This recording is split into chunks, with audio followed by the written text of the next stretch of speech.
Hi guys, welcome to I dream. నేను మీ Chanakya.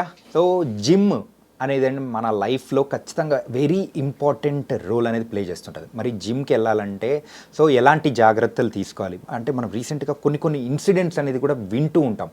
Gym చేస్తూ కూడా కొంతమంది పడిపోయి చనిపోయిన వాళ్ళు కూడా ఉంటున్నారు. మరి అలాంటి సిచ్యువేషన్స్ రాకుండా ఎలాంటి జాగ్రత్తలు తీసుకోవాలి జిమ్లో, మెయిన్గా వాటి గురించి మనతో ఈరోజు డిస్కస్ చేయడానికి హోమియోపతి నిపుణులు అలాగే డాక్టర్ చేతన్ రాజు గారు మనతో పాటు ఉన్నారు. మరి వారిని అడిగి తెలుసుకుందాం. Hi sir. Hello sir. Morning లేచామంటే మనం జిమ్కు పరిగెడుతుంటారు చాలామంది కూడా. సో అక్కడికి వెళ్ళిన తర్వాత ఎలాంటి జాగ్రత్తలు తీసుకుంటే మన హెల్తీ లైఫ్ ఉంటుంది, ఎలాంటి జాగ్రత్తలు తీసుకోవాలి? మన దగ్గర ఒక పేషెంట్ వచ్చిండే అనమాట. ఆ పేషెంట్ ఏజ్ 21 years. కానీ ఆ పేషెంట్కి పైల్స్ వచ్చేసింది అదే ఏజ్లో. అప్పుడే పైల్స్ వచ్చింది. ఓకే. అండ్ డయట్ ఏమో పర్ఫెక్ట్ ఉండే అయినా పైల్స్ వచ్చింది. మళ్ళీ చూడనికి హెవీలీ బిల్ట్, మంచి బాడీ అవన్నీ ఉన్నాయి. అయితే మనము అడిగినాం అనమాట, మీరు ఎక్సర్సైజ్ బాగా చేస్తారా అంటే, డైలీ 3 గంటలు నేను జిమ్లో స్పెండ్ చేస్తాను సార్, నాకు లైఫ్ అంటేనే జిమ్ అని అన్నాడు. అవునా, ఎంత వెయిట్స్ లేపుతారండి మీరు అంటే, అందరూ నేను వెయిట్ లేపితే నిల్చొని చూస్తారు వేరే జిమ్ మేట్స్, నేను అంత వెయిట్ లేపుతాను అని అన్నాడు. ఓకే అండి, కానీ మీరు ఇంత వెయిట్ లేపుతున్నారు కదా, మీరు సపోర్టర్ వేసుకుంటారా అని అడిగాను నేను. ఓకే. లేదు సార్, సపోర్టర్ ఎందుకు అని అన్నాడు. మీరు ఇంత వెయిట్ లేపుతున్నారు కదా, మీ కోచ్ చెప్పలేదా మీకు సపోర్టర్ వేసుకోవాలి అని అడిగాను నేను. లేదు సార్ చెప్పలేదంటే, సరే మీరు ఒక పని చేయండి, నేను పైల్స్కి ట్రీట్మెంట్ ఇస్తాను, ప్లస్ మీరు మీ స్క్రోటమ్ ఉంటుంది కదా, ఏదైతే బాల్స్ ఉన్న శాక్ ఉంటుంది కదా, అది కూడా ఒకసారి స్కానింగ్ చేయించుకోండి అని చెప్పిన. ఓకే. అది స్కానింగ్ చేయించుకుంటే అక్కడ వెరికోసీల్ కూడా ఉంది. ఓకే. వెరికోసీల్ అంటే పైల్స్ మనకు బటక్స్ దగ్గర అయితే కదా, అది కూడా పైల్స్ అంటే కూడా వెరికోస్ వెయిన్సే అవి. ఇప్పుడు కాళ్ళల్లో వస్తాయి కదా వెరికోస్ వెయిన్స్, పైల్స్ అంటే రెక్టమ్ దగ్గర వెరికోస్ వెయిన్స్, అవి యానస్ దగ్గర వెరికోస్ వెయిన్స్. వెరికోసీల్ అంటే ఏదైతే బాల్స్ హోల్డ్ చేసే శాక్ ఉంటుంది కదా, దాంట్లో వచ్చే వెరికోస్ వెయిన్స్ని వెరికోసీల్ అంటారు. ఓకే. ఇవి ఎందుకైనా ఆ పేషెంట్లో నేను ఎక్స్ప్లెయిన్ చేస్తాను మీకు. ఇప్పుడు ఇంత వెయిట్ లేపుతారు, ఉన్న ప్రికాషనరీ మెషర్స్ తీసుకోరు. ఫస్ట్ ఆఫ్ ఆల్ అంత వెయిట్ లేపే అవసరమే లేదు. అంత వెయిట్ లేపడం వల్ల ఏమవుతుందంటే డైరెక్ట్ ప్రెషర్ మన మజిల్స్ పైన పడుతుంది. ఇప్పుడు జిమ్ పోతే మనం మసిల్ మాస్ పెంచుకోవడానికే పోతాం చాలా మంది, కానీ అందరూ ప్రొఫెషనల్ బాడీ బిల్డర్లు కాదు. ఎవరైనా ఎందుకు పోతారు జిమ్కి? చాలా మంది ఎక్సర్సైజ్ చేసుకోవడానికి, ఫిట్నెస్ చేసుకోవడానికి పోతారు. కానీ కొందరేమో నేను బాడీ పెంచుకుంటా, ఫుల్ ఇట్లా బాడీ ఉండాలి, అది ఏదోనండి. ఈ అబ్బాయికి నేను అడిగాను, ఏం చేస్తున్నారంటే, ఇప్పుడే బీటెక్ కంప్లీట్ అయింది అన్నాడు. ఇప్పుడు బీటెక్ కంప్లీట్ అయిన తర్వాత మీ ప్రొఫెషన్ ఏంది, బాడీ బిల్డింగ్ అని అడిగాను. కాదు సార్, మళ్ళీ ఇంత వెయిట్ ఎందుకు లేపుతున్నారు మీరు విదౌట్ ఎనీ ప్రికాషనరీ మెజర్స్? ఇప్పుడు చూడండి ఎన్ని ప్రాబ్లమ్స్ అయిపోయినాయి, దానివల్ల అయినాయా అని అడిగాను. అవును, దానివల్లనే అయింది. ఎందుకంటే మీరు వెయిట్ లేపడం వల్ల మీ మసిల్స్ పైన వెయిట్ పడుతుంది, మీ బోన్స్ పైన వెయిట్ పడుతుంది, అండ్ అదే ఎఫెక్ట్ వల్ల మీకు వెరికోసీల్ వచ్చింది, పైల్స్ వచ్చినాయి. మీరు ఇట్లనే కంటిన్యూ చేస్తే నడుము నొప్పి వస్తుంది, మోకాలు నొప్పులు వస్తాయి, వెరికోస్ వెయిన్స్ కాళ్ళల్లో వస్తాయి, ఇవన్నీ వస్తాయి. సో మనము జిమ్ ఫిట్నెస్ కోసం పోతాం, కానీ వేరే ప్రాబ్లమ్స్ ఇన్వైట్ చేసుకుంటాం, ఎందుకంటే మనకు ప్రాపర్ గైడెన్స్ అనేది ఉండదు. ఇప్పుడు పాతకాలంలో అఖడాలు ఉంటుండే, అక్కడ లంగోట్ కట్టుకొని, ఓల్డ్ స్టైల్లో లంగోట్ ఏం చేస్తుంది, స్క్రోటమ్ని టైట్ పెడుతుంది, అండ్ ఇంత బరువులు ఎత్తకపోతుండే. సో అప్పుడు ఈ కేసెస్ జర తక్కువ ఉండే. మళ్ళీ ఇంకొకటి వెరీ ఇంపార్టెంట్ థింగ్ ఏంటంటే, ఇప్పుడు జిమ్కి వెళ్ళి ఈ ప్రాబ్లం అయితే మనకు అవుతుంది అని తెలుసు. సో ఇట్లా వెయిట్లు లేపడం వల్ల సర్వైకల్ స్పాండిలోసిస్, లంబార్ స్పాండిలోసిస్, మోకాలు నొప్పులు, arthritis, headache problems, blood pressure problems, ఇవన్నీ కూడా అవుతాయి. అందుకే ఇప్పుడు మందులు పైన అయితే ఉంటుంది కదా, కంపల్సరీ డాక్టర్ని అడిగేసే మీరు మందులు వేసుకోవాలనేసి. కానీ జిమ్లకు పోతే మనకు కరెక్ట్ గైడెన్స్ దొరకదు అక్కడ. అండ్ మీరు చూసుకుంటే చాలా మంది ఎవరైతే జిమ్స్ స్టార్ట్ చేస్తారో, చాలా జిమ్స్లో క్వాలిఫైడ్ ట్రైనర్స్ కూడా ఉండరు. అది కూడా ఒక ప్రాబ్లం. అండ్ మళ్ళీ ఇంకోటి ఏంటంటే, ఇప్పుడు మనమే డబ్బులు కడతాం, మనమే ఎక్సర్సైజ్ చేస్తాం. ఇప్పుడు ఎవరైనా ఏమైనా పని చేస్తున్నాడంటే ఆ పని చేయడానికి ఆ మనిషికి డబ్బులు వస్తాయి, కానీ ఇక్కడ ఏమవుతుంది, మనమే డబ్బులు కట్టి మనమే పని చేస్తున్నాం. సో అండ్ ట్రెడ్మిల్ మీద నడుస్తాం.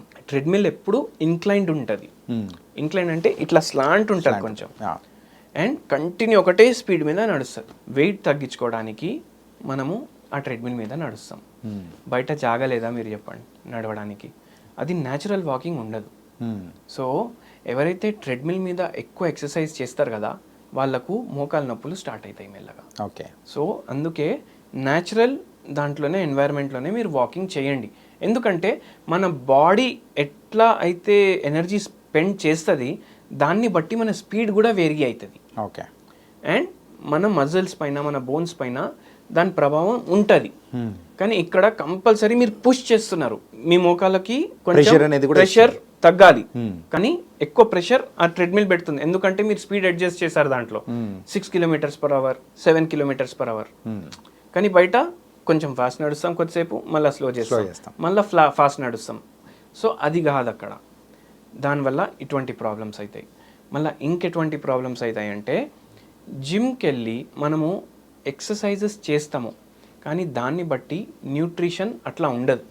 ఎన్నోసార్లు ఇప్పుడు ఎక్సర్సైజ్ చేస్తున్నారంటే మీ బాడీకి న్యూట్రిషన్ కూడా కావాలి. న్యూట్రిషన్ సరిగా లేదు, మీకు విటమిన్ డి డెఫిషియన్సీ ఉంది, చాలా మందికి ఉంటుంది విటమిన్ డి డెఫిషియన్సీ, చాలా మందికి విటమిన్ B12 డెఫిషియన్సీస్ ఉంటాయి. సో మీ బోన్స్ స్ట్రాంగ్ లేవంటే డైరెక్ట్ ప్రభావం మళ్ళీ మీ బోన్స్ పైన పడుతుంది. ఇప్పుడు ఇటువంటి కేసెస్ చాలా వస్తున్నాయి నా క్లినిక్కి, ఆస్టియోఆర్థరైటిస్ ప్రాబ్లమ్స్, మయాల్జియా ప్రాబ్లమ్స్, ఇటువంటి చాలా కేసెస్ వస్తాయి. ఈ ప్రాబ్లం ఉంటుంది. మళ్ళీ ఇంకోటి ఏంటంటే ఇప్పుడు మనిషి బరువు ఎక్కువ ఉంది, బరువు తగ్గాలి, జిమ్ జాయిన్ అవ్వాలి అది ఇది అనేసి వాళ్ళు అనుకొని ఒక పేషెంట్ ఇట్లనే జిమ్ జాయిన్ అయింది. ఫీమేల్ పేషెంట్ ఉండే, వెయిట్ తగ్గించుకున్నారు, జిమ్ వదలంగానే వెయిట్ పెరిగి మళ్ళీ ఆటోమేటిక్గా పెరిగిపోతారు. అది క్వైట్ కామన్గా చూస్తూ ఉంటాం మనం. మీరు ఎప్పుడైనా గమనించారా ఇట్లా ఉన్నారు? ఎవరు మీకు తెలిసిన వాళ్ళు కూడా ఉంటారు కదా? ఉన్నారు సార్. ఏంటంటే ఆ వెయిట్ తగ్గించుకునేంత వరకు వాళ్ళ జిమ్ రావడం కానీ ఆ మెయింటెనెన్స్ కానీ ఉంటుంది. సో ఒక్కసారి చిన్న గ్యాప్ అనేది వచ్చేసిందంటే ఆటోమేటిక్గా వెయిట్ పెరిగిపోతూ ఉంటుంది. ఎందుకు ఇలా జరుగుతుంది అంటే ఇప్పుడు జిమ్ జాయిన్ అవుతాడు మనిషి అండ్ వెయిట్ లాస్ కూడా స్టార్ట్ అవుతుంది జిమ్లో ఎక్సర్సైజ్ చేయడం వల్ల. మెల్లిమెల్లిగా ఏమైపోతుంది, ఇప్పుడు డయట్ నార్మల్ కన్నా కొద్దిగా ఎక్కువ అయితే కూడా వెయిట్ లాస్ అయితేనే ఉంటుంది జిమ్ జాయిన్ అయితే. కానీ మీరు లైఫ్ టైం జిమ్ చేయగలుగుతారా? కొన్నిసార్లు గ్యాప్ మిస్ అవుతూ ఉంటుంది చేయడం.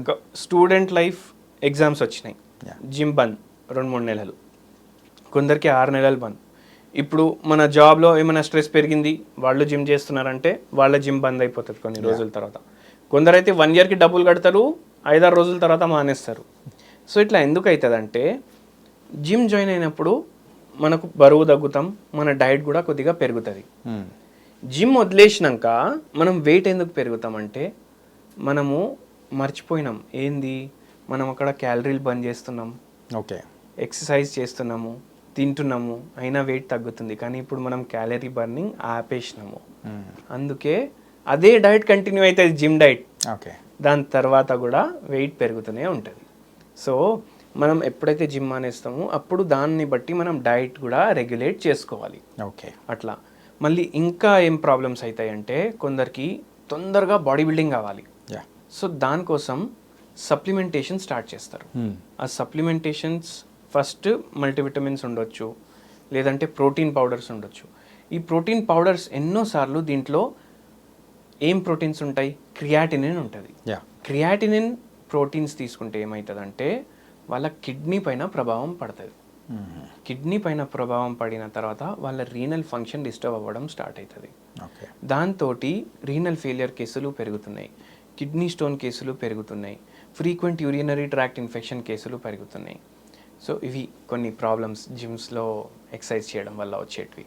సో మెయిన్గా అయితే జిమ్స్కి వెళ్ళే వాళ్ళు ఖచ్చితంగా ఒక ట్రైనర్ కానీ లేకపోతే ఒక గైడెన్స్లో చేస్తే మంచిది. అండ్ ఇంకొకటి ఏంటంటే ఎక్కువ బాడీ బిల్డింగ్ అనేది చేయకోకుండా సో ఫిట్నెస్ మెయింటైన్ చేసుకుంటుంటే హ్యాపీగా ఉండొచ్చు అంటారు. హ్యాపీగా ఉంటారు.